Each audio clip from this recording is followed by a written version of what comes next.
1944 m. gruodžio mėnesį, kai sovietų kariuomenė jau buvo už kelių kilometrų nuo Šiaulių, vokiečių saugumo tarnybos pareigūnai rado kažką, kas niekada neturėjo būti rasta. Slaptą archyvą su dokumentais apie lietuvių šeimas, kurios ruošėsi bėgti į vakarus. Šiame archyve buvo ne tik pavardės ir adresai, bet ir detalūs aprašymai, ką žmonės planavo pasiimti su savimi, kokius turtus slėpė po grindimis, kokius ryšius turėjo su pogrindžio organizacijomis. Vienas iš tų dokumentų buvo apie jauną moterį iš Šiaulių, kuri turėjo išskirtinį planą, ji žinojo kažką, ko kiti nežinojo, turėjo kontaktų, kurių kiti neturėjo, ir ruošėsi kelioniai, kuri turėjo būti neįmanoma. Bet po karo, kai šis archyvas buvo perduotas sovietų NKVD, 3 puslapiai iš jos bylos dingo be pėdsakų. Kas juos paėmė? Ir dar svarbiau, ką tie dokumentai slėpė apie tikrasias Almos Adamkienės bėgimo aplinkybės. Kodėl sovietų saugumas taip desperatiškai norėjo ištrinti šias detalės iš istorijos? Alma Nutautaitė, 21 metų mergina iš Šiaulių, tą gruodžio rytą stovėjo prie lango savo šeimos name ir žiūrėjo į tuščias gatves. Jos rankose buvo nedidelis lagaminas, kuriame tilpo tik pats būtiniausias – keli drabužiai, dokumentai, maisto atsargos kelioms dienoms. Bet po jos paltu, įsiūta į pamušalą, buvo kažkas daug vertingesnio – šeimos nuotraukos, brangenybės, kurias jos motina perdavė ją į paskutinę naktį ir mažas užrašų knygelė su adresais Vokietijoje. Šiandien mes žinome, kad ta knygelė buvo nepaprasta, joje buvo užkoduoti kontaktai su pogrindžio tinklu, kuris padėjo lietuviams pasiekti vakarų zoną. Kas davė Almai tą knygelę? Kaip jauna mergina iš provincijos miesto gavo prieigą prie tokių slaptų ryšių? Ir kodėl, praėjus daugiau nei 30 metų, ji niekada nepasakojo apie tuos žmonės, kurie jai padėjo?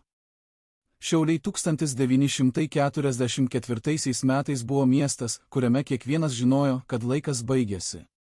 Vokiečių kariuomenė traukėsi chaotiškai, palikdama mieste tik nedidelius įgulos dalinius ir administracinius pareigūnus, kurie patys jau ruošėsi evakuacijai. Sovietų artilerijos garsai buvo girdimi kas naktį, vis artėjantys, vis garsesni. Žmonės kalbėjo pusiau šnabždesiu apie tai, kas laukia tų, kurie liks, apie trėmimus, apie areštus, apie tai, kaip NKVD jau sudaro sąrašus liaudies priešų. Almos šeima nebuvo politiškai aktyvi, jos tėvas buvo paprastas tarnautojas, motina, namų šeimininkė. Bet jie žinojo, kad tai nesvarbu, sovietams užteko vien fakto, kad šeima turėjo gerą namą centre, kad vaikai mokėsi gimnazijoje, kad šeimoje buvo knygų vokiečių kalba. Tai jau buvo pakankami įrodymai buržuaziniai kilmei. Ir todėl, kai gruodžio pradžioje Almos tėvas gavo slaptą žinią, kad yra galimybė išvykti su paskutiniu vokiečių transportu, šeima turėjo priimti sprendimą per vieną naktį. Bet čia prasideda pati didžiausia paslaptis. Almos šeima neišvyko visa kartu. Jos tėvas ir brolis išvyko pirmieji, gruodžio 10 dieną, su vienu iš paskutinių karinių transportų. Alma ir jos motina turėjo išvykti vėliau, su civiliniu transportu, kuris buvo pažadėtas po savaitės. Bet tas transportas niekada neatvyko. Gruodžio 15 dieną, kai sovietų tankai jau buvo Joniškio rajone, Alma ir jos motina liko Šiauliuose vienų. Jų namai buvo tušti, kaimynai jau buvo išbėgioję, gatvėse matėsi tik pavieniai vokiečių kareiviai ir vietos gyventojai, kurie nusprendė likti.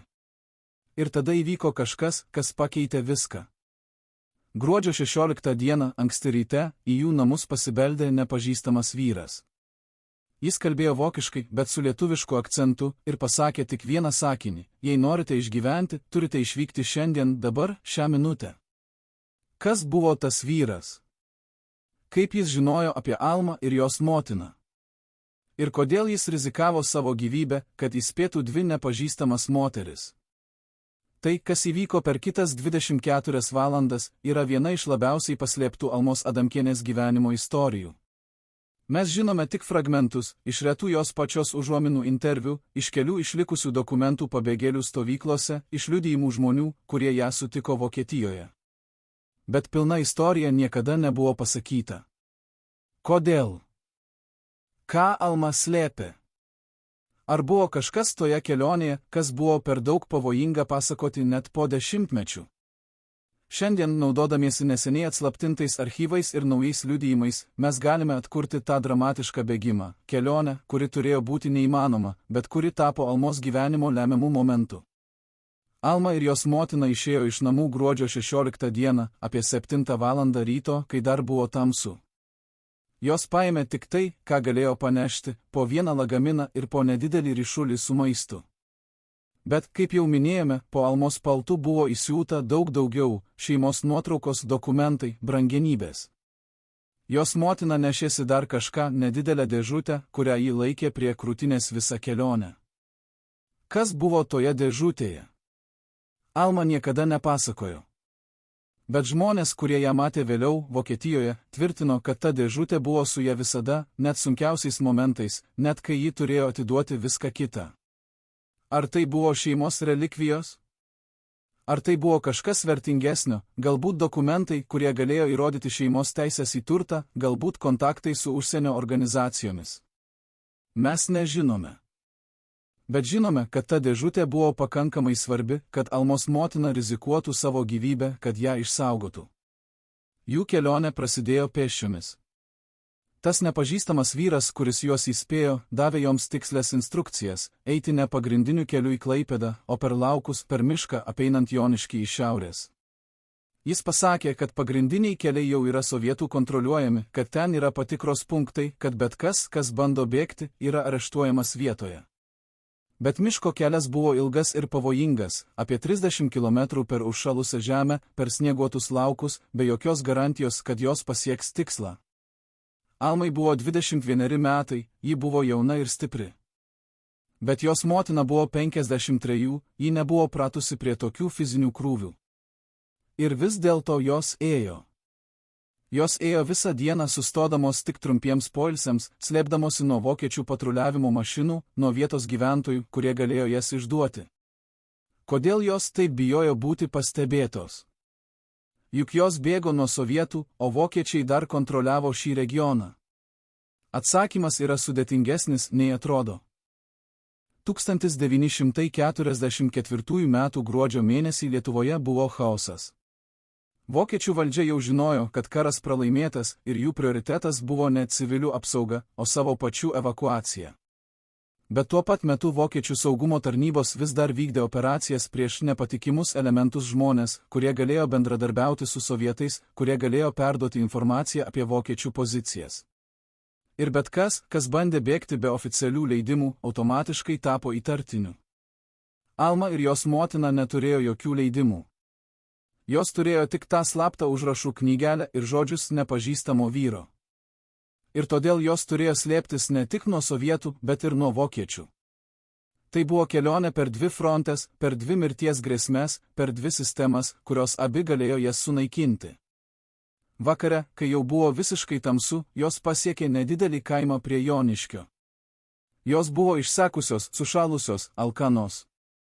Almos motina vos bepajėgė eiti. Jos turėjo rasti prieglobstį, bent vienai nakčiai, bet kaip? Kaime buvo tik kelios sodybos ir jos nežinojo, kuriems žmonėms galima pasitikėti. Bet tada Alma prisiminė kažką, jos užrašų knygelėje buvo adresas, vienas iš tų užkoduotų kontaktų. Sodybos numeris, pavardė, slaptas ženklas, 3 medžiai prie vartų. Ir ji rado tą sodybą. Ji pabeldė į duris ir jas atidarė senas vyras, kuris pažvelgė į jas, paskui į medžius, paskui vėl į jas ir tyliai pasakė: "Eikite greitai." Kas buvo tas vyras? Kaip jis buvo susijęs su pogrindžio tinklu? Ir kodėl jis rizikavo savo ir savo šeimos gyvybę, kad priglaustų dvi bėgančias moteris? Ta naktį Alma ir jos motina praleido to vyro klėtyje, paslėptos po šienu. Jos negavo daug maisto, tik šiek tiek duonos ir pieno, bet jos gavo kažką vertingesnio – informaciją. Senas vyras pasakė joms, kad sovietų tankai jau yra Joniškio pakraštyje, kad pagrindiniai keliai į Klaipėdą yra blokuoti, kad vienintelė galimybė pasiekti uostą yra per pajūrio kelius, per mažus kaimus, kur dar yra vokiečių kontrolė. Jis davė joms naują adresą, kitą kontaktą, kitą sodybą, kur jos galės pailsėti kitą naktį. Ir jis davė joms kažką dar, nedidelį popierių su antspaudu, kuris atrodė kaip vokiečių leidimas judėti. Bet tas leidimas buvo netikras, tai buvo falsifikatas, pagamintas pogrindžio organizacijos. Ar Alma žinojo, kad tai falsifikatas? Ar ji suprato, kad jei ją sustabdys vokiečių patruliai ir patikrės tą dokumentą, ji bus areštuota vietoje? Mes nežinome. Bet ji paėmė tą dokumentą ir paslėpė jį po paltu, šalia šeimos nuotraukų ir brangenybių. Kitą rytą jos vėl išėjo pėsčiomis. Šį kartą kelias buvo dar sunkesnis, jos turėjo kirsti upę, kuri buvo tik iš dalies užšalusi, jos turėjo eiti per pelkes, kur sniegas buvo iki kelių. Almos motina krito kelis kartus ir kiekvieną kartą Alma turėjo ją pakelti, paremti, padėti jai eiti toliau. Bet jos ėjo. Jos ėjo, nes žinojo, kad sustoti reiškia mirti. Jos ėjo, nes žinojo, kad kažkur priekyje yra Klaipėda, yra uostas, yra laivai, kurie gali juos išvežti į Vokietiją. Jos ėjo, nes turėjo viltį. Bet ar ta viltis buvo pagrįsta? Ar tikrai buvo laivai, kurie priėmė pabėgėlius? Ar tikrai buvo galimybė pasiekti vakarus?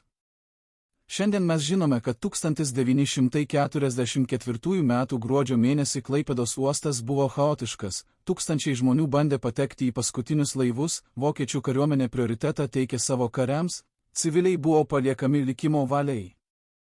Daugelis žmonių, kurie pasiekė uostą, niekada nepateko į laivus. Jie liko ant krantinės ir kai sovietai užėmė miestą, jie buvo areštuoti arba nušauti. Ar Alma žinojo apie šį pavojų? Ar ji suprato, kad net jei pasieks Klaipėdą, jos kelionė gali baigtis tragedija? Bet Alma turėjo kažką, ko kiti neturėjo, tą slaptą užrašų knygelę, tuos kontaktus, tą pogrindžio tinklą. Ir gruodžio 18 dieną, kai jos pagaliau pasiekė Klaipėdos pakraštį, ji panaudojo paskutinį adresą iš tos knygelės. Ji rado nedidelį namą prie uosto, pabeldė į duris ir jas atidarė moteris, kuri pažvelgė į ją, paskui į knygelę ir pasakė: jūs esate paskutinės. Laivas išplaukė šį vakar. Kas buvo ta moteris?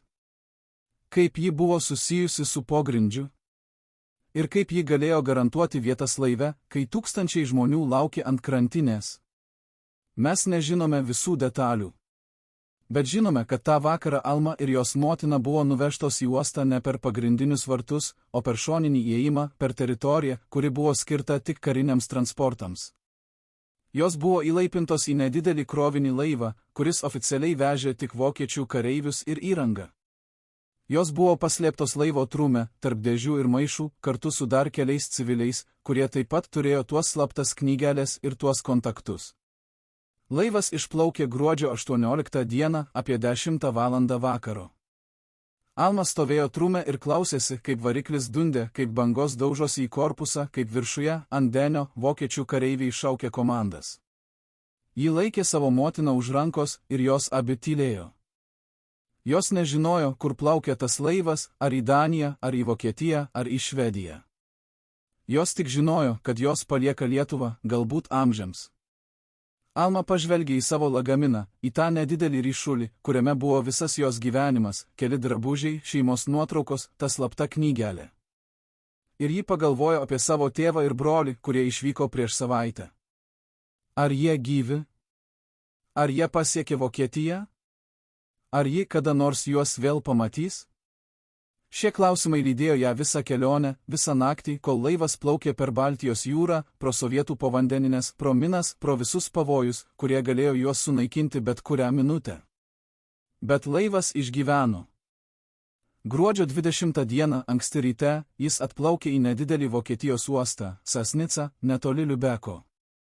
Alma ir jos motina buvo išlaipintos kartu su kitais civiliais ir jos buvo nuvežtos į pabėgėlių stovyklą.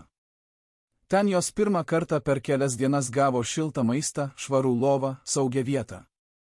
Bet ten jos taip pat pirmą kartą sužinojo tikrąją situaciją, kad karas dar nesibaigė, kad Vokietija pralaimėjo, kad sovietai artėja iš rytų, kad net čia, vakaruose, jie nėra visiškai saugus.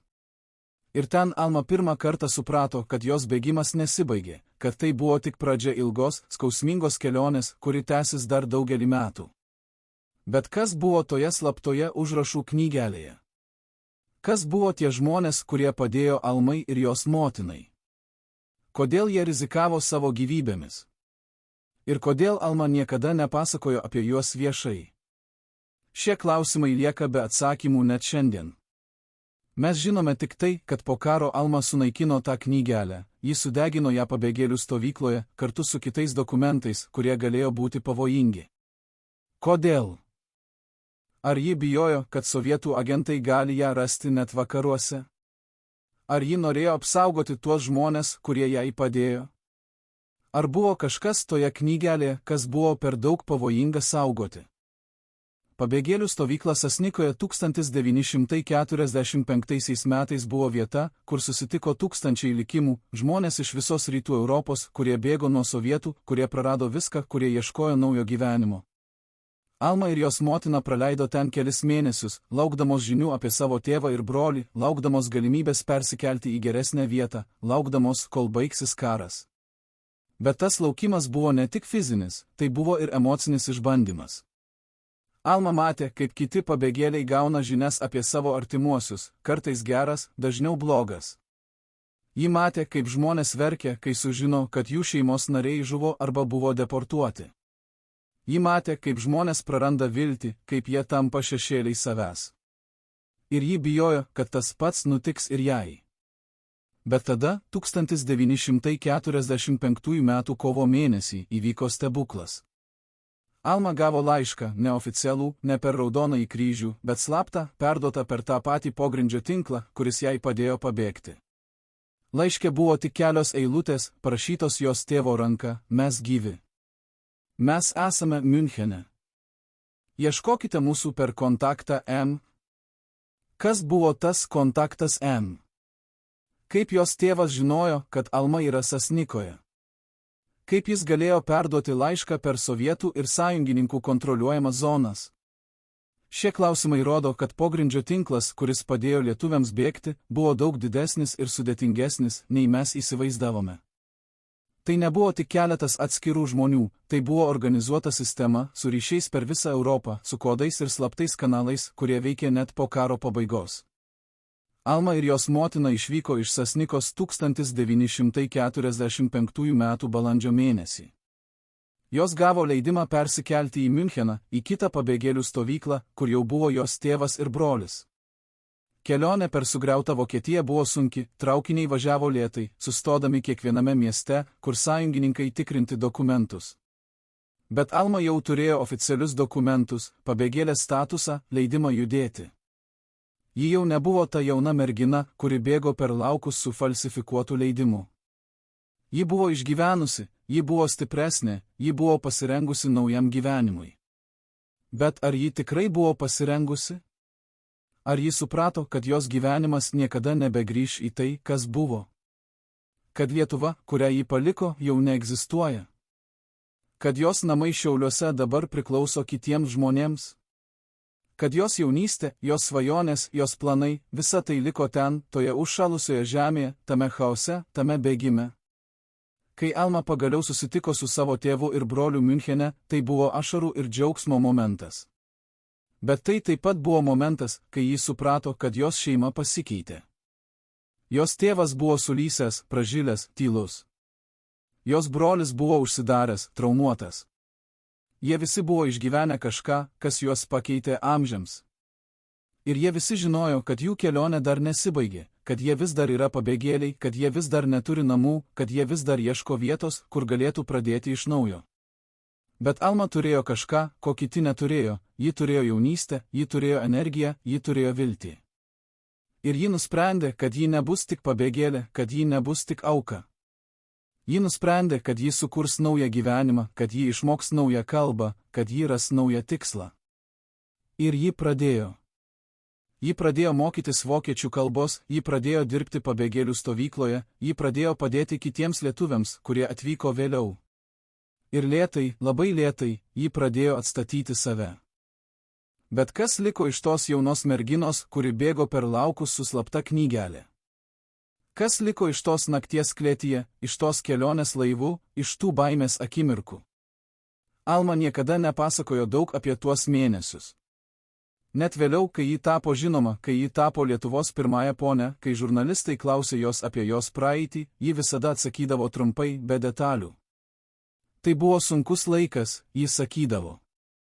Mes bėgome kaip ir tūkstančiai kitų. Bet mes žinome, kad tai nebuvo paprasta bėgimas. Tai buvo kažkas daugiau, tai buvo kelionė per dvi frontes, per dvi mirties grėsmes, per slaptą tinklą, kuris padėjo išgyventi tik tiems, kurie turėjo teisingus kontaktus. Ir mes žinome, kad Alma turėjo tuos kontaktus. Bet kaip? Kodėl? Kas ją parinko? Kas jai davė tą slaptą knygelę? Ir kodėl ji niekada nepasakojo apie tuos žmones? Galbūt atsakymas slypi toje dėžutėje, kurią jos motina nešėsi visą kelionę. Galbūt ten buvo ne tik šeimos relikvijos, bet ir kažkas daugiau, dokumentai, kurie įrodė ryšius su pogrindžiu, su rezistencija, su organizacijomis, kurios kovojo prieš sovietų okupaciją. Galbūt Almos šeima buvo ne tik paprasti pabėgėliai, bet ir dalis didesnio judėjimo, didesnės kovos. Galbūt todėl sovietų saugumas taip desperatiškai ieškojo tų 3 dingusių puslapių iš jos bylos. Galbūt ten buvo parašyta tiesa, kuri galėjo pakeisti viską. Šiandien po daugiau nei 80 metų mes vis dar ieškome atsakymų. Mes vis dar bandome suprasti, kas iš tikrųjų įvyko tą gruodžio mėnesį 1944 metais. Mes vis dar bandome atkurti tą kelionę, tą bėgimą, tą išgyvenimą. Ir mes vis dar klausime, ką Alma slėpė po drabužiais. Ką ji nešėsi su savimi per tuos laukus, per tą mišką, per tą jūrą? Ar tai buvo tik šeimos nuotraukos ir brangenybės? Ar tai buvo kažkas daugiau, kažkas, kas galėjo pakeisti istoriją? Įsivaizduokite, kad esate vienas iš 12 žmonių, kurie žinojo viską apie Almą Adamkienę, kiekvieną jos slaptą susitikimą pabėgėlių stovykloje, kiekvieną laišką, kurį ji gavo per pogrindžio kanalus, kiekvieną naktį, kai jis slapta susitikdavo su žmonėmis, kurių pavardžių niekada neužrašydavo. Dabar įsivaizduokite, kad turite pasirinkti, išsaugoti lojalumą tiems, kurie jums pasitikėjo, ar pagaliau papasakoti tiesą, kuri buvo slepiama daugiau nei 70 mečius. 1945 m. gegužės mėnesį, kai karas Europoje baigėsi, Miuncheno pabėgėlių stovykloje vyko slaptų susitikimų, kurių oficialūs dokumentai niekada neužfiksavo. Alma Adamkienė, tuomet dar Nutautaitė, dalyvavo tuose susitikimuose, ne kaip paprasta pabėgėlė, bet kaip kažkas daugiau. Liudininkai, kurie tebegyvena šiandien, prisimena ją kaip jauną moterį, kuri kalbėjo keliomis kalbomis, kuri turėjo prieigą prie informacijos, kurios kiti neturėjo, kuri žinojo, kaip susisiekti su žmonėmis už stovyklos sienų. Kas buvo tie žmonės? Kodėl Alma turėjo tokius ryšius? Ir kodėl praėjus tiek metų, tie, kurie ją pažinojo, vis dar bijo kalbėti atvirai? Vienas iš tų liudininkų, 93 metų buvęs stovyklos vertėjas, sutiko kalbėti tik su sąlyga, kad jo pavardė nebus paskelbta. Jo rankos vis dar dreba, kai jis prisimena tuos laikus. Mes visi žinojome, kad Alma nėra paprasta mergina, jis sako. Bet mes taip pat žinojome, kad klausinėti yra pavojinga. Miuncheno pabėgėlių stovykla 1945 metais buvo ne tik prieglobstis, tai buvo informacijos centras, kur susitikdavo žmonės iš visos rytų Europos, kur keisdavosi žiniomis apie sovietų okupaciją, kur organizuodavosi rezistenciniai judėjimai. Amerikiečių ir britų žvalgybos tarnybos žinojo apie tai ir slapta stebėjo stovyklą, ieškodamos žmonių, kurie galėtų būti naudingi šaltajam karui. Alma buvo viena iš tų, kurie pateko į jų dėmesį. Kodėl? Ką ji žinojo? Ką ji galėjo pasiūlyti? Dokumentai, kurie buvo atslaptinti tik prieš kelerius metus, rodo, kad 1945 m. birželio mėnesį Alma buvo apklausta amerikiečių žvalgybos pareigūno, kuris užsirašė. Subjektas demonstruoja neįprastą žinių lygį apie sovietų operacijas Lietuvoje. Rekomenduojama tolesnė stebėsena. Kas buvo tas pareigūnas? Kokias žinias Alma jam perdavė? Ir ar tai buvo pradžia ilgalaikio bendradarbiavimo, kuris tęsėsi dar daugelį metų? Almos gyvenimas stovykloje buvo dvigubas. Dieną ji dirbo kaip vertėja ir padėjėja kitiems lietuviams, padėdavo užpildyti dokumentus, ieškoti dingusių artimųjų, gauti maisto korteles. Bet vakarais ji dingdavo, išeidavo iš bendrabučio ir grįždavo tik vėlai naktį, niekam nepasakydama, kur buvo. Jos kambario draugės, kitos jaunos lietuvės, bandė ją klausinėti, bet Alma visada atsakydavo tą patį – susitikau su senais pažįstamais. Bet kokie pažįstami galėjo būti Miunchene, mieste, kuris buvo sugriauta, kuris buvo pilnas pabėgėlių ir kareivių. Viena iš tų kambario draugių, kuri šiandien gyvena Kanadoje, prisimena, Alma visada grįždavo su naujomis žiniomis apie tai, kas vyksta Lietuvoje, apie tai, kurie partizanai dar kovoja, apie tai, kurie kolaborantai dirba sovietams. Mes klausėmės jos kaip radijo laidų. Bet mes niekada nesupratome, iš kur ji gauna tą informaciją. Ar Alma buvo dalis slaptų ryšių tinklo, kuris jungė vakarų Europą su Lietuva? Ar ji perdavinėjo žinutes tarp rezistencijos ir užsienio organizacijų?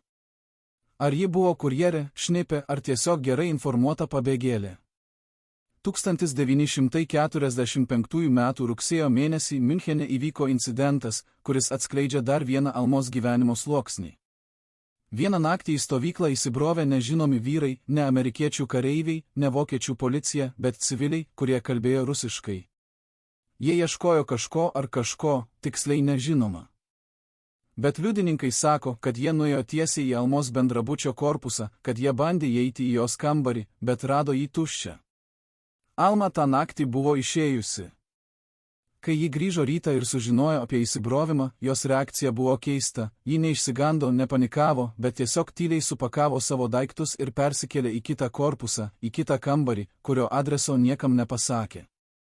Kas buvo tie vyrai? Ar tai buvo sovietų agentai, kurie ieškojo jos?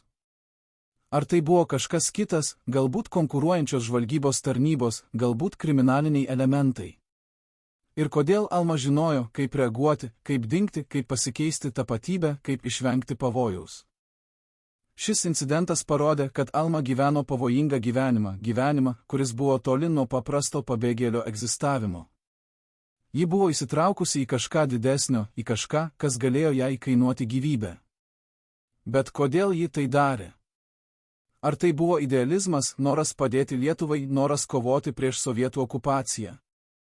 Ar tai buvo būtinybė, galbūt ji neturėjo pasirinkimų, galbūt ji buvo įtraukta į tą tinklą dar Lietuvoje, dar prieš bėgimą?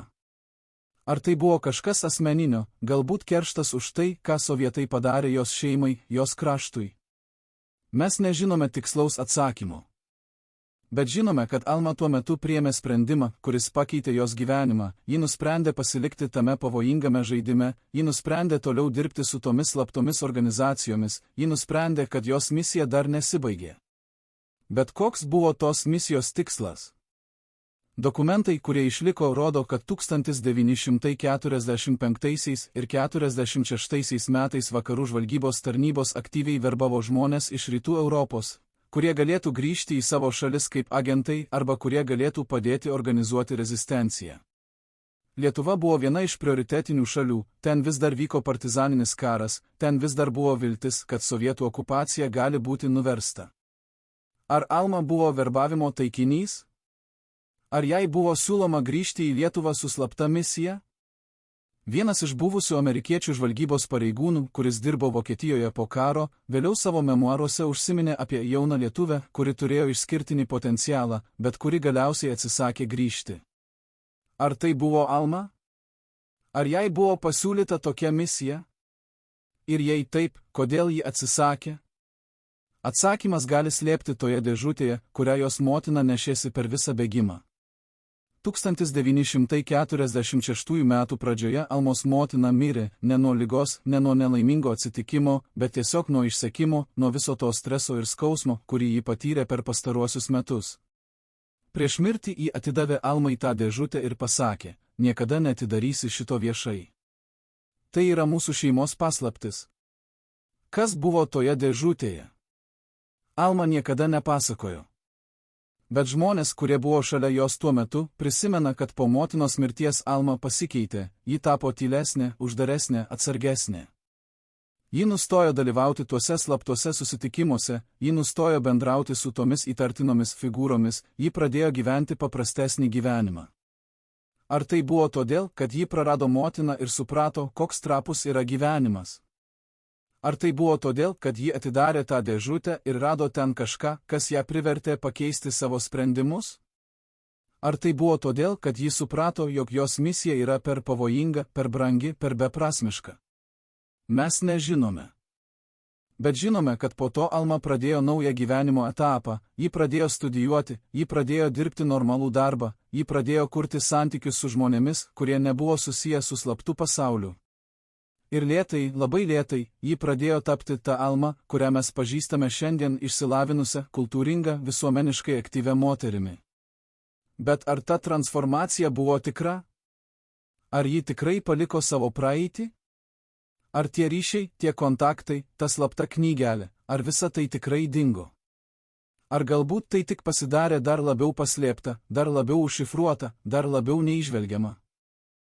Kas nutinka, kai žmogaus kūnas patiria tokį stresą, tokį baimės lygį, tokį išgyvenimą, kokį patyrė Alma per tuos metus?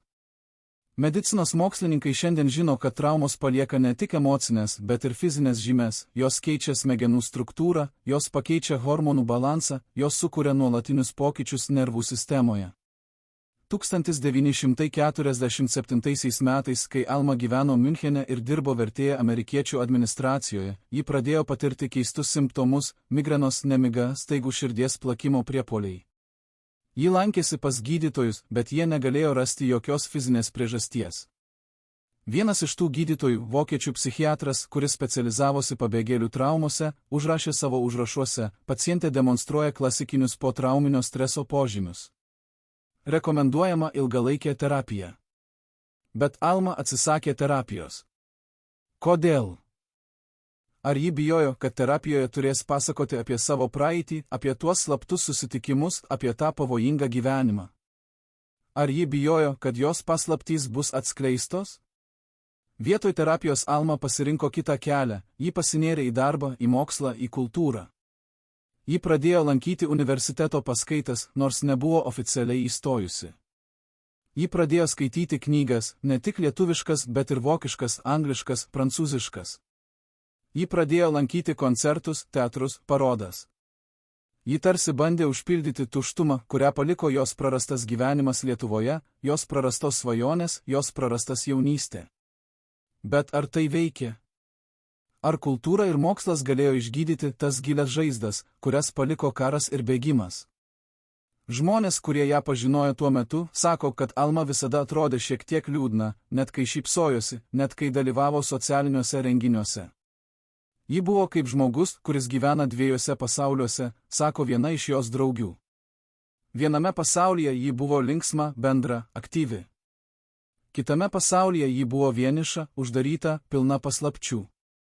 1948 metais Alma sutiko žmogų, kuris pakeitė jos gyvenimą, Valdą Adamkų, jauną lietuvių inžinierių, kuris taip pat gyveno Miunchene. Jų pažintis buvo ne romantinė iš pirmo žvilgsnio, tai buvo lėta, atsargi, pilna abipusio įvertinimo. Valdas buvo kitoks nei kiti vyrai, kuriuos Alma pažinojo, jis buvo rimtas, atsakingas, orientuotas į ateitį. Jis nekalbėjo apie praeitį, apie karą, apie bėgimą. Jis kalbėjo apie planus, apie galimybės, apie tai, kaip lietuviai gali sukurti naują gyvenimą vakaruose. Ir Alma pajuto, kad su juo ji gali būti kitokia, ne ta slapta, pavojinga, traumuota moteris, bet paprasta, normali, laiminga moteris. Bet ar ji tikrai galėjo palikti savo praeitį? Ar ji pasakė Valdui apie tuos slaptus susitikimus, apie tą knygelę, apie tuos vyrus, kurie įsibrovė į jos kambarį? Mes nežinome.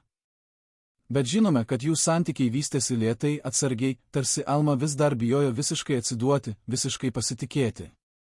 Jų vestuvės įvyko 1949 metais, kuklios, paprastos, tik su artimais draugais ir šeima. Bet net tą dieną, net tą laimingą momentą Alma negalėjo visiškai atsipalaiduoti. Vienas iš vestuvių svečių vėliau prisiminė, kai kunigas klausė, ar jis sutinka tekėti už Valdo, Alma sustojo akimirkai, tik trumpai, bet pastebėtinai. Tarsi ji vis dar svarstė, ar ji tikrai nori įsipareigoti, ar ji tikrai nori pradėti naują gyvenimą. Kas vyko jos galvoje tą akimirką? Ar ji prisiminė savo motiną, kuri mirė su paslaptimi? Ar ji prisiminė tuos vyrus, kurie ieškojo jos naktį? Ar ji prisiminė tą slaptą knygelę, kurią ji sudegino, bet kurios turinys vis dar gyveno jos atmintyje? Po vestuvių Alma ir Valdas pradėjo kurti šeimą ne Vokietijoje, bet Amerikoje, kur jie emigravo 1950 metais. Tai buvo naujas pradžia, nauja šalis, naujos galimybės. Bet ar Alma tikrai paliko Europą? Ar ji paliko tuos ryšius, tuos kontaktus, tą slaptą gyvenimą? Dokumentai rodo, kad net Amerikoje Alma išlaikė ryšius su lietuvių bendruomenė, su organizacijomis, kurios rėmė Lietuvos nepriklausomybę, su žmonėmis, kurie dirbo prieš sovietų režimą. Ar tai buvo tik patriotizmas? Ar tai buvo kažkas daugiau? Vienas iš buvusių Lietuvos diplomatų, kuris dirbo Vašingtone šaltojo karo metais, vėliau pasakė, Alma Adamkienė visada žinojo daugiau, nei turėjo žinoti. Ji turėjo informacijos, kuri nebuvo vieša. Mes niekada nesupratome, iš kur ji ją gaudavo. Galbūt atsakymas slypi ne tame, ką Alma darė, bet tame, ką ji nustojo daryti. Galbūt jos sprendimas sukurti šeimą, gyventi normalų gyvenimą, tapti paprasta moterimi buvo ne atsisakymas nuo jos praeities, bet jos apsauga. Galbūt ji suprato, kad vienintelis būdas išsaugoti save, išsaugoti savo paslaptis, išsaugoti tuos žmones, kurie jai padėjo, buvo tapti nematoma, nedingti, bet paslėpti save už normalumo fasado. Ir galbūt tai buvo jos didžiausias pasiekimas, ne tai, ką ji padarė viešai, bet tai, ką ji išsaugojo privačiai. Bet yra dar viena paslaptis, kuri niekada nebuvo visiškai atskleista, paslaptis, kuri siejasi su tuo, kas nutiko Lietuvoje po to, kai Alma išvyko. 1945 metais, kai sovietai galutinai įtvirtino savo valdžią Lietuvoje, jie pradėjo sistemingą kampaniją prieš tuos, kurie bendradarbiavo su pogrindžiu, kurie padėjo žmonėms bėgti, kurie turėjo ryšių su vakarais. Tūkstančiai žmonių buvo areštuoti, tardyti, deportuoti. Bet kai kurie žmonės, tie, kurie buvo labiausiai įsitraukę, kurie žinojo daugiausiai, tiesiog dingo. Jų pavardės nebuvo deportacijos sąrašuose, jų bylos nebuvo archyvuose, jų likimas liko nežinomas. Vienas iš tų žmonių buvo vyras, kuris įspėjo Almą ir jos motiną gruodžio 16 dieną 1944 metais, tas nepažįstamas vyras, kuris pasakė, jei norite išgyventi, turite išvykti šiandien. Kas jis buvo? Koks buvo jo likimas? Ar jis išgyveno karą? Ar jis buvo suimtas? Ar jis dingo? Alma niekada nepasakojo jo vardo. Net vėliau, kai ji tapo Lietuvos pirmąją ponę, kai ji turėjo galią ir įtaką, kai ji galėjo padėti atskleisti istorinės tiesas, ji niekada nepasakojo apie tą vyrą. Kodėl? Ar ji bijojo, kad net po tiek metų tas atskleidimas galėtų pakenkti kam nors? Ar ji davė pažadą, kurį laikė visą gyvenimą? Ar ji tiesiog nežinojo, kas jis buvo, galbūt jis buvo tik pasiuntinys, tik kurjeris, kuris pats nežinojo viso vaizdo? Mes nežinome. Bet žinome, kad yra žmonių, kurie vis dar ieško atsakymų, istorikai, kurie tyrinėja pogrindžio tinklus, šeimos nariai, kurie ieško dingusių artimųjų, žurnalistai, kurie bando atkurti tą sudėtingą, pavojingą, herojišką istoriją. Ir galbūt didžiausia Almos paslaptis yra ne tai, ką ji žinojo, bet tai, ką ji nusprendė pamiršti. Galbūt ji suprato, kad kai kurios tiesos yra per pavojingos, per skausmingos, per sudėtingos, kad būtų pasakytos. Galbūt ji suprato, kad jos pareiga buvo ne atskleisti viską, bet apsaugoti tuos, kurie vis dar gyveno su tomis paslaptimis, kurie vis dar nešėsi tą naštą, kurie vis dar bijojo, kad jų praeitis bus atskleista. Ir galbūt todėl ji pasirinko tylėti, ne iš bailumo, ne iš gėdos, bet iš meilės, iš lojalumo, iš pagarbos tiems, kurie rizikavo viskuo, kad ji galėtų išgyventi. Šiandien, kai mes žiūrime į Almos Adamkienės gyvenimą, mes matome moterį, kuri buvo daug daugiau nei tik pirmoji ponė, daug daugiau nei tik pabėgėlė, daug daugiau nei tik išgyvenusi. Mes matome moterį, kuri gyveno su paslaptimis, kuri nešėsi naštą, kurią mes niekada visiškai nesuprasime, kuri priėmė sprendimus, kurių mes niekada visiškai neįvertinsime. Ir mes klausime, ar mes turime teisę žinoti viską? Ar mes turime teisę reikalauti, kad ji būtų atskleidusi savo paslaptis? Ar galbūt kai kurios paslaptys turi likti paslaptimis, ne todėl, kad jos yra gėdingos, bet todėl, kad jos yra švento? Alma Adamkienė mirė, palikdama daugiau klausimų nei atsakymų. Bet galbūt tai ir yra jos didžiausias palikimas, ne atsakymai, bet klausimai, kurie verčia mus mąstyti apie drąsą, apie auką, apie tai, ką reiškia išgyventi, kai istorija bando tave sunaikinti. Ir galbūt didžiausia pamoka, kurią ji mums paliko, yra ta, kad ne viskas turi būti pasakyta, ne viskas turi būti atskleista, ne viskas turi būti suprantama. Kartais paslaptis yra ne silpnybė, bet stiprybė. Kartais tylėjimas yra ne išdavystė, bet apsauga. Kartais tai, ko mes nežinome, yra svarbiau už tai, ką mes žinome. Ar jūs galite gyventi su paslaptimi, kuri galėtų pakeisti istoriją? Ar jūs galėtumėte nešti naštą, kurią niekas kitas negali suprasti? Ar jūs galėtumėte pasirinkti tylėti, net kai visi reikalauja, kad kalbėtumėte? Įsivaizduokite, kad esate vienas iš 12 žmonių, kurie žinojo viską apie Almą Adamkienę, kiekvieną jos slaptą ryšį su pogrindžio organizacijomis, kiekvieną tunelį po Miuncheno pabėgėlių stovyklą, kuriuo ji naudojosi naktinėms operacijoms, kiekvieną kodą, kurį ji naudojo susirašinėdama su Lietuva. Dabar įsivaizduokite, kad turite pasirinkti, išsaugoti lojalumą tiems, kurie pasitikėjo jumis prieš 80 metų, ar pagaliau atskleisti tiesą apie slaptą tinklą, kuris veikė ne tik Vokietijoje, bet ir po visų pasaulių.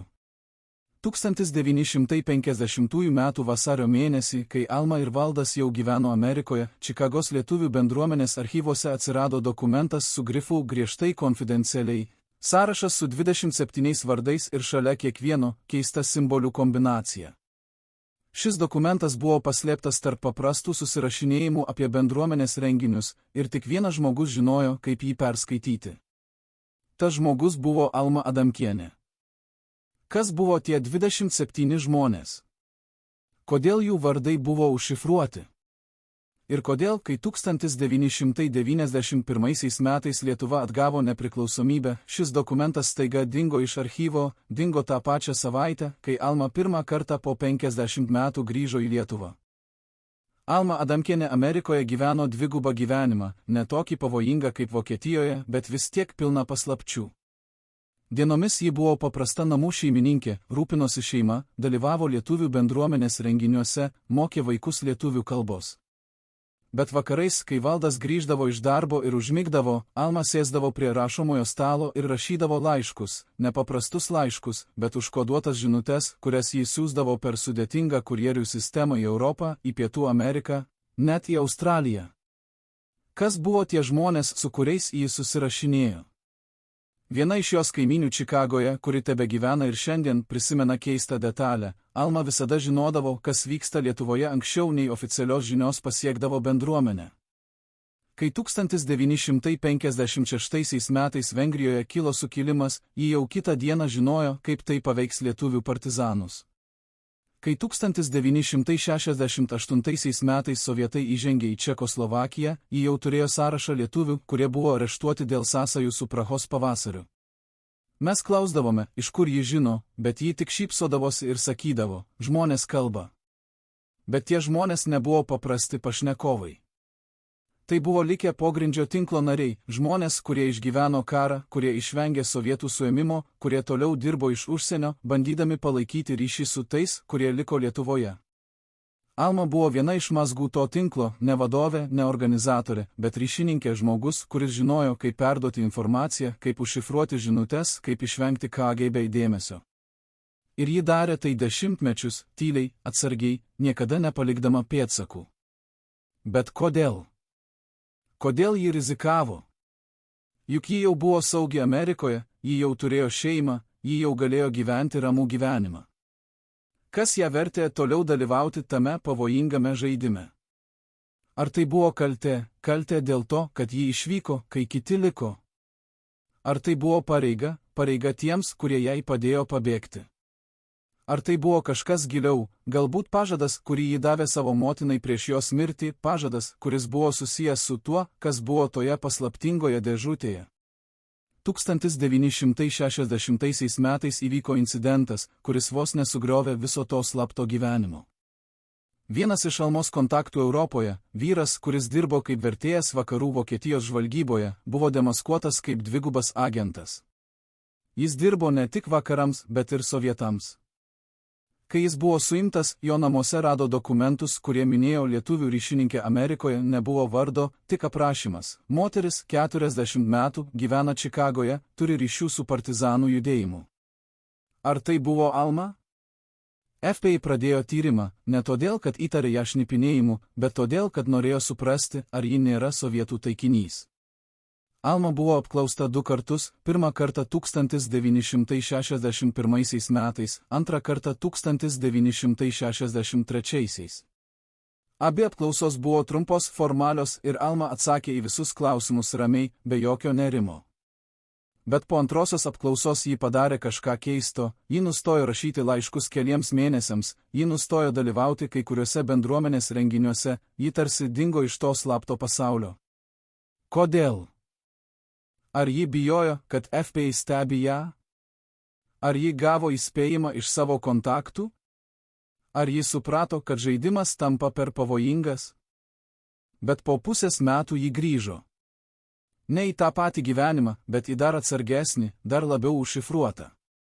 Ji nebesiuntė laiškų tiesiogiai, ji naudojo tarpininkus žmonės, kurie keliavo į Europą ir galėjo perduoti žinutes asmeniškai. Ji nebesimatė su kai kuriais savo senais kontaktais, ji juos pakeitė naujais, jaunesniais, kurie nebuvo žinomi sovietų žvalgybai.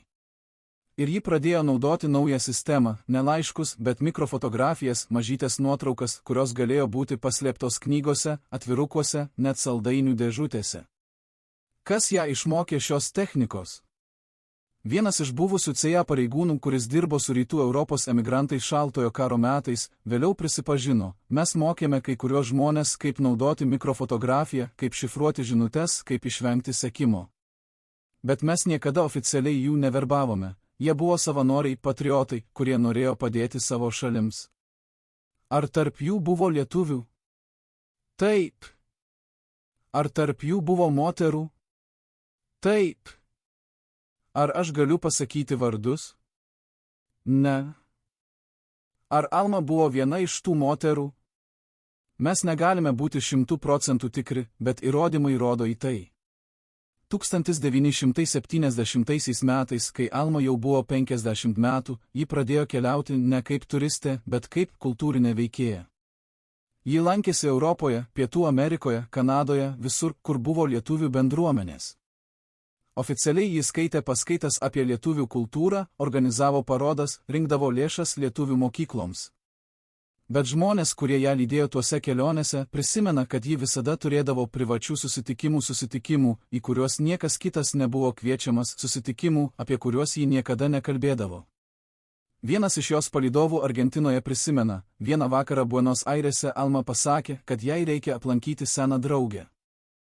Ji išėjo viena ir grįžo po 3 valandų. Kai paklausiau, kaip sekėsi, ji tik pasakė, gerai, mes pasikalbėjome apie senus laikus. Bet jos veidas buvo įtemptas, rankos šiek tiek drebėjo.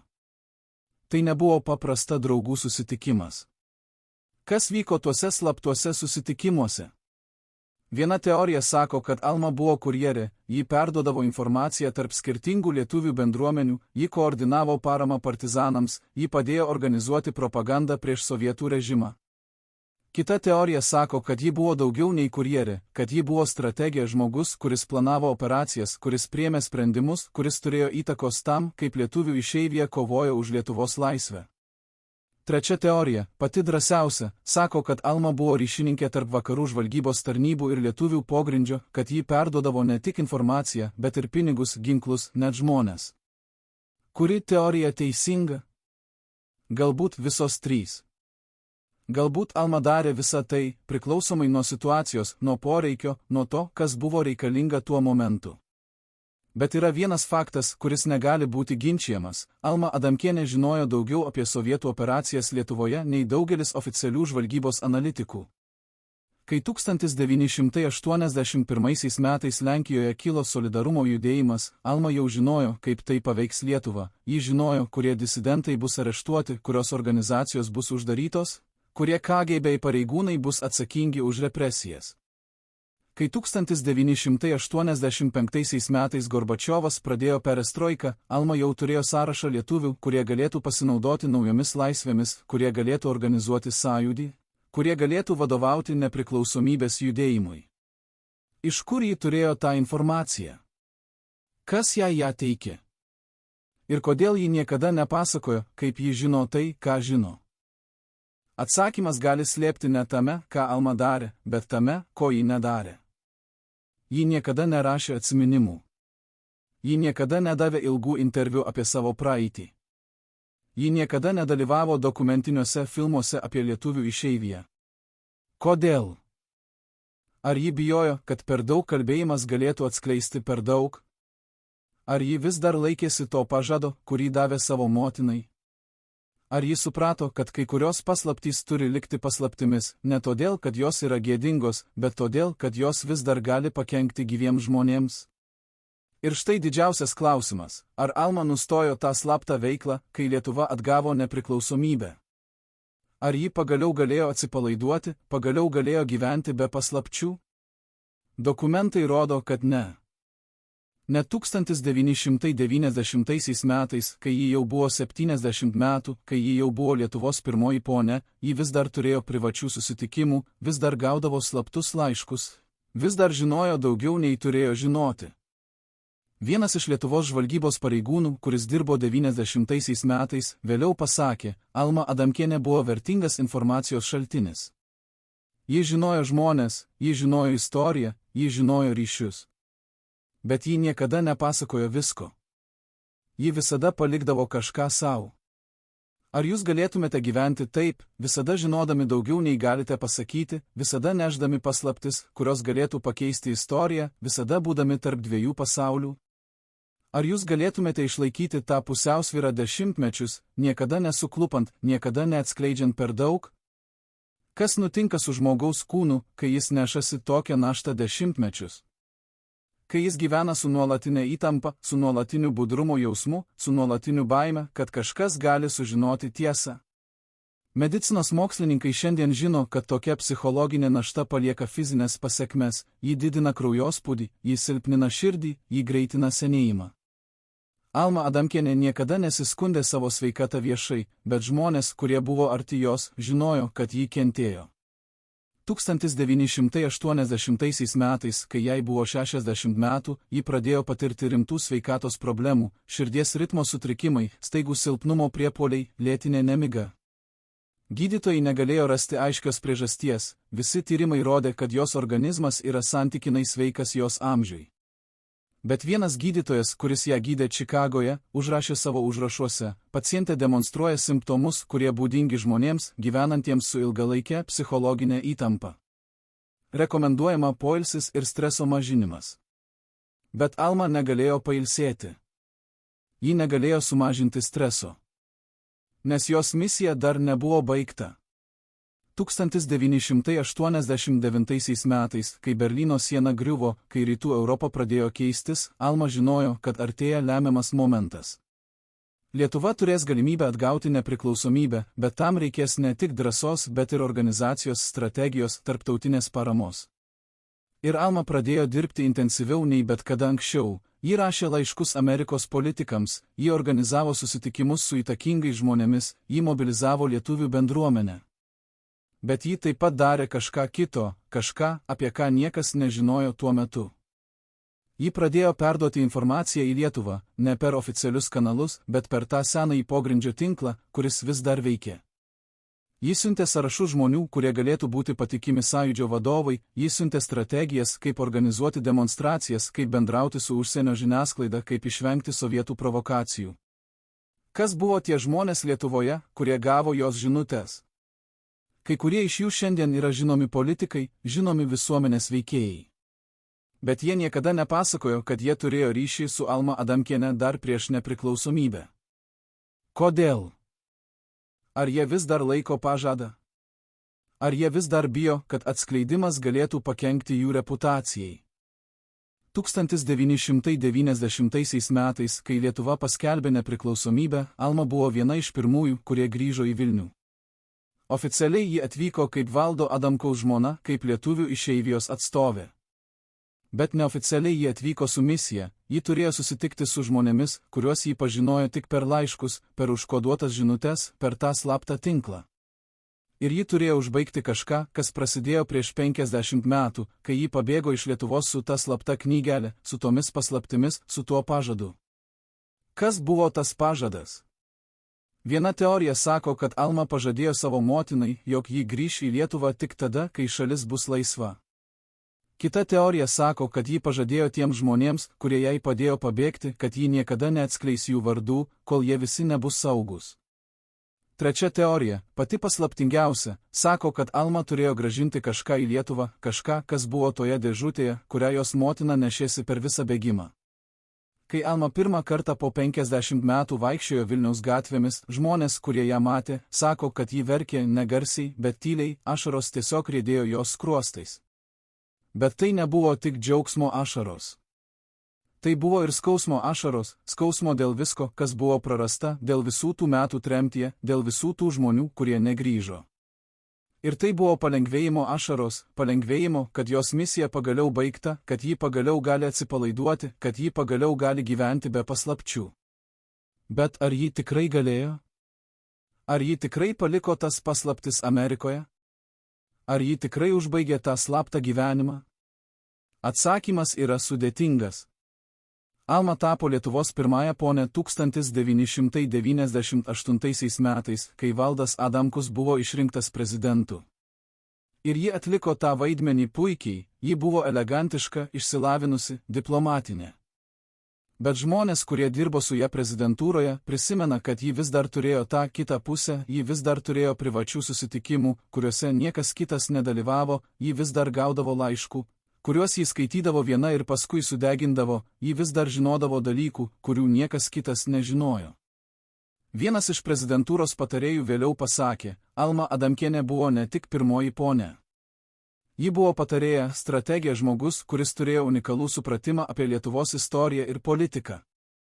Bet ji niekada neveikė viešai. Ji visada veikė už kulisų. Ir galbūt tai buvo jos didžiausias įnašas, ne tai, ką ji darė viešai, bet tai, ką ji darė privačiai. Galbūt jos tikroji misija buvo ne būti matoma, bet būti efektyvia.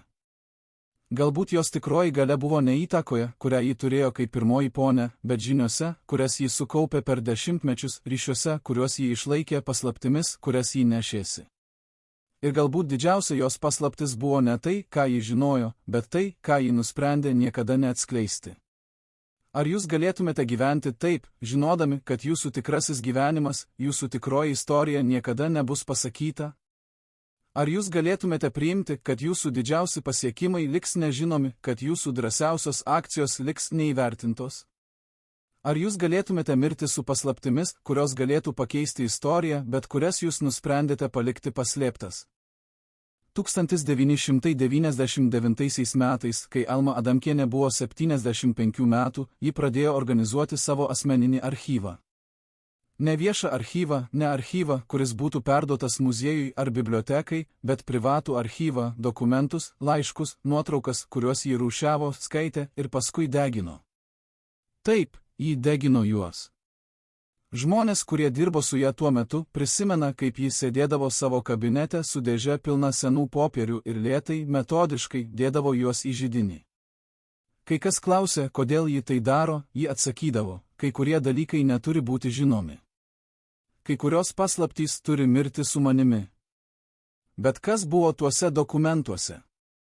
Kas buvo taip pavojinga, taip slapta, kad net po Lietuvos nepriklausomybės atgavimo, net po sovietų režimo žlugimo, Alma vis dar bijojo, kad tai bus atskleista.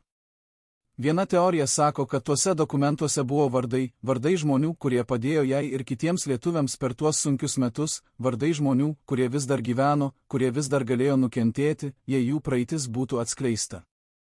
Kita teorija sako, kad ten buvo įrodymai apie operacijas, kurios buvo vykdomos prieš sovietų režimą, operacijas, kurios buvo nelegales, kurios galėjo sukelti tarptautinius skandalus, jei būtų atskleistos. Trečia teorija, pati drąsiausia, sako, kad ten buvo tiesa apie tą dėžutę, kurią Almos motina nešėsi per visą bėgimą, tiesa apie tai, kas iš tikrųjų buvo toje dėžutėje, tiesa, kuri galėjo pakeisti viską, ką mes žinome apie Almos šeimą, apie jos praeitį, apie jos misiją.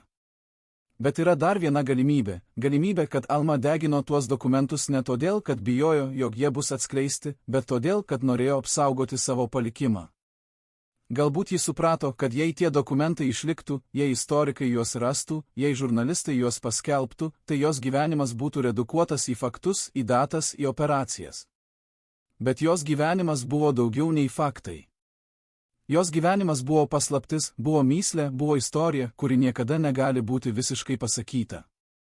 Ir galbūt ji norėjo, kad taip ir liktų, kad žmonės žinotų, jog ji darė kažką svarbaus, bet nežinotų tiksliai ką, kad žmonės suprastų, jog ji buvo drąsi, bet nesuprastų, kaip drąsi, kad žmonės gerbtų ją, bet niekada visiškai nesuprastų jos. Alma Adamkienė mirė 2023 metais, būdama 99 metų. Jos laidotuvės buvo valstybinės, tūkstančiai žmonių atėjo atsisveikinti, prezidentai ir ministrai pasakė kalbas, žiniasklaida rašė straipsnius apie jos gyvenimą. Bet visi tie straipsniai, visos tos kalbos pasakojo tik dalį istorijos, viešąją dalį, oficialią dalį. Niekas nepasakojo apie tuos slaptus susitikimus Miunchene, apie tą užkoduotą knygelę, apie tuos vyrus, kurie įsibrovė į jos kambarį, apie tas mikrofotografijas, kurias jis siuntė per visą pasaulį, apie tą archyvą, kurį jis sudegino. Niekas nepasakojo, nes niekas nežinojo. Arba galbūt kai kurie žinojo, bet nusprendė tylėti, tylėti iš pagarbos, iš lojalumo, iš supratimo, kad kai kurios paslaptys turi likti paslaptimis. Bet ar mes turime teisę žinoti? Ar mes turime teisę reikalauti, kad istorija būtų visiškai atskleista? Ar galbūt kai kurios istorijos yra per asmeniškas, per skausmingos, per sudėtingos, kad būtų pasakytos? Alma Adamkienė gyveno gyvenimą, kuris buvo pilnas paslapčių, pilnas pavojų, pilnas aukų.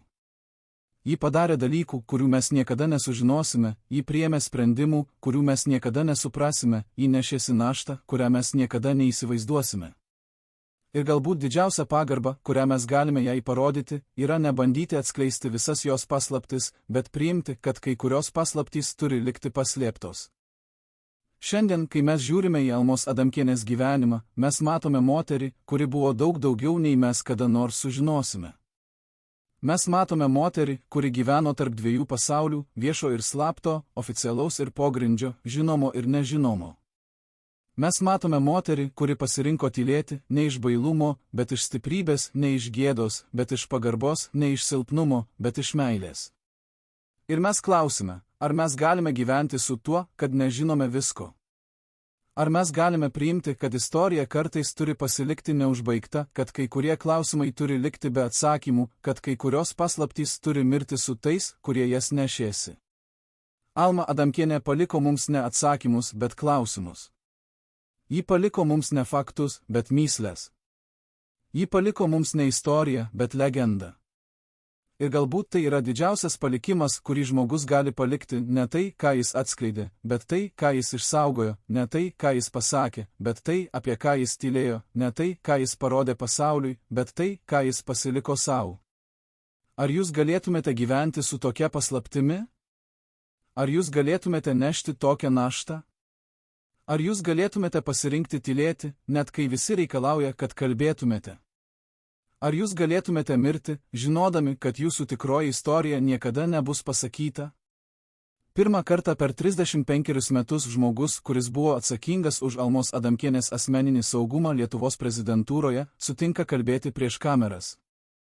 Tai, ką jis mums pasakoja apie paskutinės savaitės prieš jos mirtį, apverčia viską aukštyn kojomis. Nuo privačių pokalbių su nežinomais lankytojais, kurie ateidavo naktimis, iki paskutinio dokumento, kurį jį pasirašė prieš 2 dienas iki mirties, dokumento, kuris niekada nebuvo įregistruotas jokiuose archyvuose. Kas buvo tie lankytojai, kurie kalbėjo su ja uždaromis durimis? Kodėl ji atsisakė medicininės pagalbos paskutinėmis dienomis, nors gydytojai prašė jos likti ligoninėje? Ir svarbiausia, kas buvo tame paskutinėme dokumente, kurį ji pasirašė drebančią ranką ir tuoj pat įsakė sunaikinti. Šis buvęs saugumo pareigūnas, šiandien 81 metų, vis dar dreba, kai prisimena tą paskutinį susitikimą. Ji pažvelgė man į akis ir pasakė, kai kurios paslaptys turi numirti su manimi. Pažadėk, kad niekada nepasakysi, ką matei. Aš pažadėjau. Bet šiandien po jos mirties aš jaučiu, kad žmonės turi žinoti bent dalį tiesos. Almos Adamkienės paskutiniai metai buvo neramaus senatvės gyvenimo metai. Nors viešai ji atrodė kaip oriai senėjanti buvusi pirmoji ponė, kuri dalyvavo labdaros renginiuose ir rėmė kultūros projektus, privatus jos užrašai, tie, kurie nebuvo sudeginti, rodo visai kitą vaizdą. 2020 metais, kai jai buvo 96 metai, ji vis dar rašė laiškus, nepaprastus laiškus, bet užkoduotas žinutes, kurias ji siųsdavo per patikimus kurjerius į įvairias pasaulio šalis. Vienas iš tų kurjerių, kuris šiandien gyvena Vokietijoje, sutiko kalbėti su sąlyga, kad jo tapatybė liks slapta. Jis pasakoja, Alma man davė voką ir pasakė, tai turi pasiekti adresatą per 2 savaites. Niekas negali žinoti, kad tu tai neši. Aš paklausiau, kas yra viduje. Ji tik nusišypsojo ir pasakė, geriau tau nežinoti. Kas buvo tuose vokuose? Kam jie buvo skirti? Ir kodėl, net būdama 96 metų, Alma vis dar naudojo tokius slaptus kanalus? Atsakymas gali slėpti tame, kas įvyko 2021 metais, kai Alma pradėjo organizuoti tai, ką ji vadino galutinę atsiskaitimo operaciją. Žmonės, kurie buvo arti jos tuo metu, prisimena, kad ji tapo ypatingai susitelkusi, beveik apsėsta. Ji praleisdavo valandas peržiūrėdama senus dokumentus, skambindama žmonėms, kurių ji nebuvo kalbinusi dešimtmečius, susitikdama su asmenimis, kurių pavardžių niekas nežinojo. Viena iš jos artimų draugių prisimena, aš paklausiau Almos, kodėl ji taip intensyviai dirba, kodėl ji nesileidžia pailsėti. Ji pažvelgė į mane ir pasakė, aš turiu užbaigti tai, ką pradėjau prieš 80 metų. Aš turiu įvykdyti pažadą, kurį daviau savo motinai. Koks buvo tas pažadas? Kas buvo ta galutinė atsiskaitimo operacija? Dokumentai, kurie buvo rasti po Almos mirties, tie, kurie nebuvo sudeginti, rodo, kad ji bandė surinkti informaciją apie visus žmones, kurie jai padėjo per tuos sunkius metus, nuo to nepažįstamo vyro, kuris įspėjo ją Šiauliuose 1944 metais, iki tų kurjerių, kurie nešė jos žinutes per visą pasaulį. Ji bandė surasti jų palikuonis, jų šeimas, jų istorijas. Kodėl? Viena teorija sako, kad ji norėjo užtikrinti, jog tie žmonės bus įamžinti, jog jų aukos nebus pamirštos. Kita teorija sako, kad ji norėjo jiems kažką perduoti, galbūt pinigus, galbūt dokumentus, galbūt tą paslaptį, kuri buvo toje dėžutėje. Trečia teorija, pati paslaptingiausia, sako, kad Alma bandė užbaigti slaptą operaciją, kuri prasidėjo dar prieš karą, operaciją, kuri buvo susijusi ne tik su jos šeima, bet su kažkuo daug didesniu. Bet kas galėjo būti tas kažkas didesnis? Vienas iš istorikų, kuris tyrinėja lietuvių pogrindžio tinklus, turi drąsią teoriją. Alma Adamkienė nebuvo tik pabėgėlė, kuri išgyveno karą. Ji buvo dalis organizuoto tinklo, kuris veikė ne tik Lietuvoje, bet ir visoje Europoje. Šis tinklas turėjo tikslą ne tik padėti žmonėms pabėgti, bet ir išsaugoti Lietuvos kultūrinį ir politinį paveldą, paslėpti dokumentus, kurie galėtų būti svarbus ateityje, koordinuoti rezistenciją iš užsienio. Alma buvo viena iš mazgų to tinklo, ne vadovė, bet ryšininkė žmogus, kuris žinojo, kaip sujungti skirtingas dalis. Jei ši teorija teisinga, tai reiškia, kad Almos gyvenimas buvo ne tik asmeninė drama, bet ir dalis didesnės istorijos, kuri dar nėra visiškai pasakyta. Ir galbūt didžiausia paslaptis slypi ne tame, ką Alma darė, bet tame, ką ji išsaugojo. 2022 metais, likus keliems mėnesiams iki jos mirties, ji padarė kažką keisto, ji paprašė savo advokato parengti specialų testamentą, kuriame buvo nurodyta, kad tam tikri jos asmeniniai daiktai turi būti perduoti ne šeimai, ne muziejui, bet patikėtiniui, kurio vardas bus atskleistas tik po mano mirties. Kas buvo tas patikėtinis? Kas buvo tie daiktai? Ir kodėl Alma norėjo, kad jie būtų perduoti slaptai? Po jos mirties tas testamentas buvo įvykdytas. Patikėtinis pasirodė esąs vyras, kurio niekas nežinojo, ne lietuvis, ne politikas, ne visuomenės veikėjas, bet paprastas žmogus, kuris gyveno Šveicarijoje ir kuris turėjo ryšį su Alma, apie kurį niekas nežinojo. Jis atėjo, paėmė voką, kurį jam perdavė advokatas, ir išvyko. Kas buvo tame voke? Niekas nežino. Advokatas atsisakė kalbėti. Patikėtinis dingo. Ir Almos paslaptis liko paslaptimi. Bet ar mes galime bent spėti, kas buvo tame voke? Galbūt tai buvo paskutinis laiškas, kuriame Alma paaiškino viską, papasakojo visą tiesą, atsakė į visus klausimus. Galbūt tai buvo dokumentai, kurie įrodo jos ryšius su pogrindžiu, su žvalgybos tarnybomis, su slapta operacija. Galbūt tai buvo raktas į saugyklą, kur yra paslėpti visi tie dokumentai, kuriuos jis sudegino, arba kopijos tų dokumentų. Arba galbūt tai buvo kažkas visai kita, kažkas, ko mes net negalime įsivaizduoti, kažkas, kas pakeis viską, ką mes žinome apie Almą Adamkienę, apie jos gyvenimą, apie jos misiją.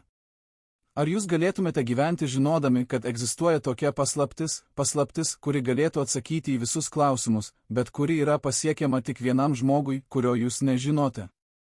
Ar jūs galėtumėte priimti, kad tiesa gali būti amžinai paslėpta, kad istorija gali likti neužbaigta, kad kai kurie klausimai gali niekada negauti atsakymų? Kas nutinka su žmogaus kūnu, kai jis artėja prie gyvenimo pabaigos, nešdamas tokią naštą? Medicinos dokumentai rodo, kad Almos Adamkienės paskutinės savaitės buvo pilnos fizinio skausmo, širdies problemos, kvėpavimo sunkumai, nuolatinis silpnumas. Bet žmonės, kurie buvo šalia jos, sako, kad didžiausias jos skausmas buvo ne fizinis, bet emocinis. Ji kalbėjo apie žmonės, kuriuos jį paliko, ne tik savo šeimą, bet ir tuos, kurie jai padėjo, tuos, kurie pasitikėjo ją, tuos, kurie mirė nežinodami, ar jų auka buvo verta. Viena iš slaugytojų, kuri prižiūrėjo ją paskutinėmis dienomis, prisimena, Alma kartais kalbėdavo sapnuodama. Ji minėdavo vardus, kurių aš niekada nebuvau girdėjusi. Jis sakydavo, atleisk man, aš padariau, ką galėjau. Kas buvo tie žmonės? Už ką jį prašė atleidimo? Galbūt atsakymas slypi tame, kad Alma žinojo, ji negalėjo išgelbėti visų. Ji negalėjo padėti visiems, kurie prašė jos pagalbos. Ji turėjo priimti sprendimus, kuriuos žmonės padėti, kuriuos palikti, kurias paslaptis išsaugoti, kurias atskleisti. Ir tie sprendimai, nors buvo priimti su geriausiomis intencijomis, vis tiek paliko žymes jos sąžinėje, žymes jos atmintyje, žymes jos širdyje. Ir galbūt paskutinėmis dienomis tos žymės tapo nepakeliamos, galbūt ji pagaliau leido savo pajusti visą tą kaltę, visą tą skausmą, visą tą naštą, kurią ji nešėsi dešimtmečius. Bet buvo ir kažkas kito, kažkas, kas davė jai ramybę. Paskutinę dieną prieš mirtį Alma paprašė, kad ją paliktų vieną. Ji užsidarė savo kambaryje ir praleido ten kelias valandas. Kai šeimos nariai pagaliau įėjo, jie rado ją sėdinčią prie lango, žiūrinčią į dangų, su šypsena veide. Šalia jos buvo nedidelis vokas, tuščias vokas, be jokio adreso, be jokio turinio. Kas buvo tame voke? Kur dingo turinys? Viena teorija sako, kad Alma parašė paskutinį laišką savo, kuriame ji atleido savo už visus sprendimus, už visas klaidas, už visas paslaptis. Ir paskui jį sudegino kaip simbolį, kaip galutinį atleidimą, kaip užbaigimą ilgos kelionės. Kita teorija sako, kad tas vokas nebuvo tuščias, kad jame buvo kažkas, ką Alma paėmė su savimi į kitą pasaulį. Galbūt tai buvo nuotrauka jos motinos, nuotrauka to nepažįstamo vyro, kuris ją įspėjo, nuotrauka žmonių, kuriuos jį mylėjo ir prarado. Galbūt tai buvo maldos tekstas, maldos, kurią ji kalbėjo visą gyvenimą, maldos, kuri davė jai stiprybės.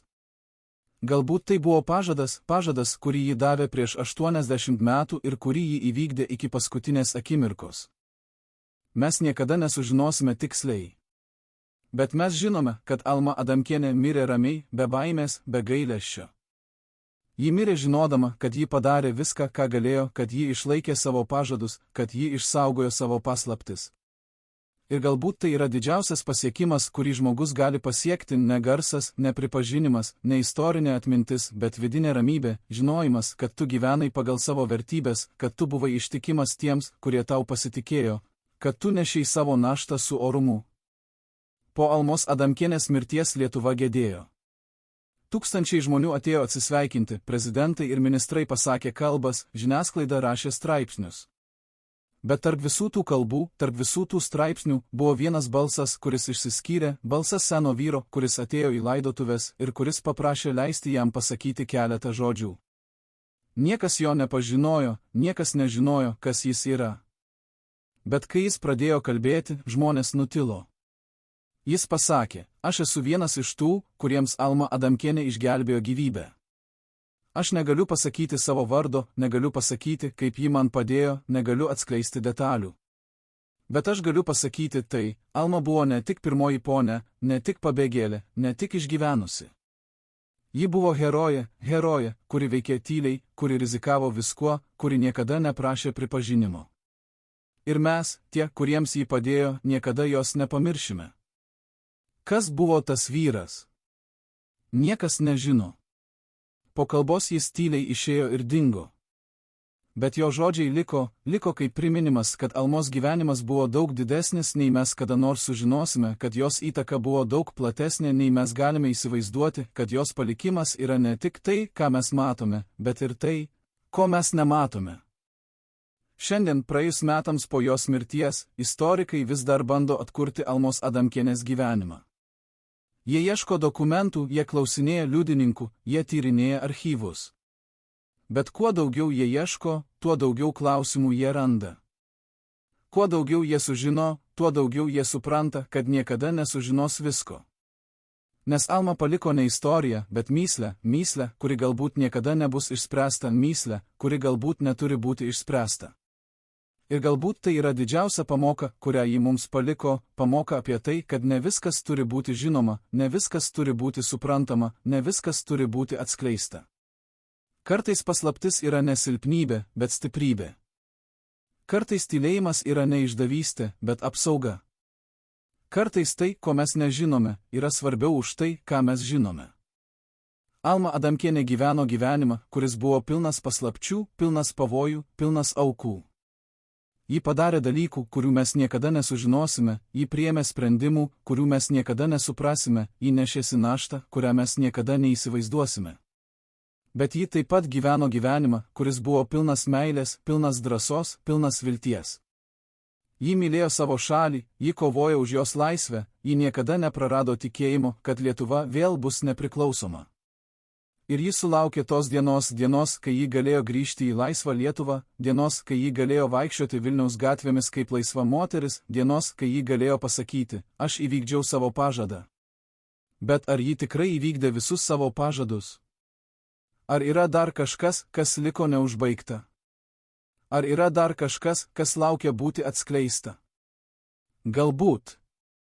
Galbūt kažkur, kažkokioje saugykloje, kažkokiame archyve yra dokumentai, kurie papasakos visą tiesą. Galbūt kažkuris iš tų žmonių, kurie žinojo Almą, pagaliau nuspręs kalbėti. Galbūt tas patikėtinis Šveicarijoje vieną dieną atskleisti, kas buvo tame voke. Arba galbūt ne. Galbūt kai kurios paslaptys tikrai turi mirti su tais, kurie jas nešėsi. Galbūt kai kurios istorijos tikrai turi likti nepasakytos. Ir galbūt tai yra gerai. Galbūt mes neturime žinoti visko. Galbūt kai kurios paslaptys yra šventos, kai kurios istorijos yra per asmeniškas, kai kurios tiesos yra per skausmingos. Galbūt Alma Adamkienė žinojo tai geriau nei bet kas kitas. Galbūt todėl ji pasirinko tylėti.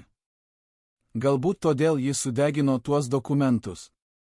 Galbūt todėl ji paėmė savo paslaptis su savimi į kapą. Ir galbūt didžiausia pagarba, kurią mes galime jai parodyti, yra nebandyti atskleisti visas jos paslaptis, bet priimti, kad kai kurios paslaptys turi likti paslėptos. Priimti, kad kai kurie klausimai neturi atsakymų. Priimti, kad kai kurios istorijos yra didesnės už faktus, didesnės už dokumentus, didesnės už tai, ką mes galime suprasti.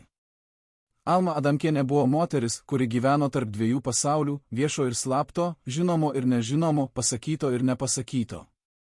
Ji buvo moteris, kuri nešėsi paslaptis, kurios galėjo pakeisti istoriją, bet kuri nusprendė jas išsaugoti. Ji buvo moteris, kuri mylėjo savo šalį labiau nei save, kuri aukojo viską dėl laisvės, kuri niekada neprašė pripažinimo. Ir ji buvo moteris, kuri paliko mums ne atsakymus, bet klausimus, kurie verčia mus mąstyti, kurie verčia mus vertinti, kurie verčia mus suprasti, kad drąsa ne visada yra garsi, kad heroizmas ne visada yra matomas, kad didžiausi žygdarbiai kartais lieka nežinomi. Ar mes galime gyventi su tuo? Ar mes galime priimti, kad Almos Adamkienės tikroji istorija niekada nebus visiškai pasakyta? Ar mes galime gerbti jos pasirinkimą tylėti? Ar mes galime suprasti, kad kai kurios paslaptys yra ne silpnybė, bet stiprybė? Galbūt tai yra paskutinis klausimas, kurį Alma mums paliko. Ir galbūt atsakymas yra ne žodžiuose, bet tyloje, kuri gerbė, tyloje, kuri supranta, tyloje, kuri priima.